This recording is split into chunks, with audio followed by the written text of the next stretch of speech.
Me? I've been a Nintendo hater ever since the Wii U dropped. Ever since Game Freak dropped Sword and Shield. Ever since Game Freak dropped Scarlet and Violet. Ever since Game Freak... But that's besides the point. Today, I was looking for a reason to be brought back to being a Nintendo fan. My reasons, although not completely fulfilled, some other shit happened. I think Nintendo officially won the console wars. I think it's over. I think with Xbox implementing Discord and then later on Steam, they're crawling. While PlayStation, after what they did with the scam that was the PS5 Pro, I think it's over. Let's not talk about PC, because here's everything you missed about the Nintendo Direct that happened today. Nintendo Game Chat. Remember the teaser for the Nintendo Switch 2? And there was a little button that had the letter C on it? That stands for chat. Game Chat, if you would. Sounds great, right? It's behind the membership, so you have to pay for it. But it's cool. Either way, you need a membership to do your online antics, so I guess that's fine. I'm just saying. I didn't quite understand if you need to pay the membership to do online stuff and then pay another one to have game chat. I doubt that's the case, and I hope not, because that would be a stinker. Moving on. Holy shit. We already knew that Nintendo were doing some very smart moves to make money. Back to Game Freak giving their developers $5 to make a video game. They're clearly saving some doubloons for the next Pokemon game, right? Just watch this video of my guy Beat 'em Ups talking about how bad windows are in Pokemon Legends ZA. Frankly, I agree. Moving on. One of the reasons I was looking for to bring me back to Nintendo was for the Nintendo Switch 2 to be at least 1080p 60 FPS. At least. And what did we get? 1080p 120 FPS? We skipped the 60. And if you plug it to your TV, it can go up to 4K 60 FPS. Hello? With HDR supported as well. Oh my goodness. That's one reason checked off for me at least. Moving on. Open world Mario Kart?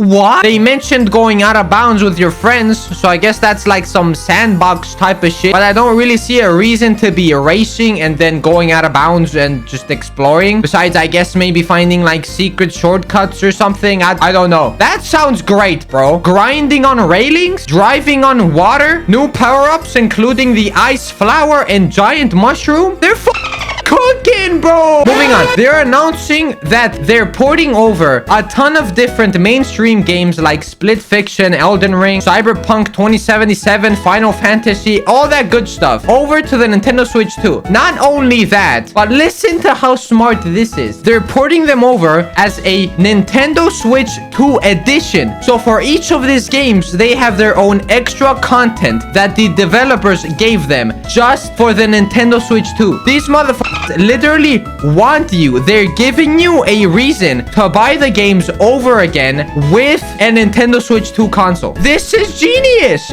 I'm not gonna buy the games again. I don't care. The new content, I'm probably gonna watch it on YouTube. But maybe Point Crow or Ludwig or Moist Critical playing these games. I'm not buying the games again. But it's cool and it's smart. Huge money move from Nintendo. Moving on. I'm not gonna pretend to be a Hollow Knight fan. I've never played a single minute of Hollow Knight, though I want to and I will one day. This point of my life, I've never experienced it, though I know exactly the cultural impact that Hollow Knight has had in gaming history. 6 years ago, the announcement for the sequel to Hollow Knight Silksong, has 8 million views, and Hollow Knight is widely known as the masterpiece indie game. Where am I going with this? You know exactly where I'm going with this. The release date for Silksong, I'm pretending to be hype. People talk about this game as if it's Bloodborne 2 or Half-Life sequel. But again, I'm not gonna pretend I'm a Hollow Knight fan. That's just crazy. Moving on. New Donkey Kong game looks really good. We haven't had a Donkey Kong game since the Wii U, and this one actually looks really fun. It looks like you can destroy everything, like the entire environment and whatnot. The bosses look really cool as well.